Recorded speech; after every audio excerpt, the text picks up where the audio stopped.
Welcome to the Rim Break Rodeo. We hope this video helps. You begin by confirming accounts and enabling the service. Sign into the same Apple ID on both devices so data matches. On your iPhone, enable contacts in iCloud to allow upload. On your MacBook Pro, open System Settings, click Apple ID, then iCloud, and toggle Contacts on. This tells Mac OS to pull the cloud list. Once done, wait a minute for initial sync. You'll see a progress spinner in Contacts if there's activity. This confirms the connection. Next, handle local files and duplicates so your Mac reflects the clean list you want. If you have a vCard or exported CSV, open Contacts and use File Import.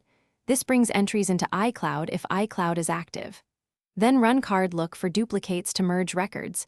This prevents split contacts across devices. Make sure Contacts Settings Accounts shows iCloud at top or the only enabled account, because the priority determines which source syncs to your iPhone. Finally, confirm everything propagated and know one fast recovery step. If contacts don't appear on your Mac, toggle Contacts in iCloud off, wait a few seconds, then enable it again. This forces a refresh. If that fails, restart the Contacts app or sign out and sign back into iCloud. Just export a backup first so nothing is lost. If trouble persists, make sure both devices have internet, correct date/time, and check Apple's iCloud status. A network or account issue is the usual culprit. Thanks for watching. Consider subscribing if we helped you.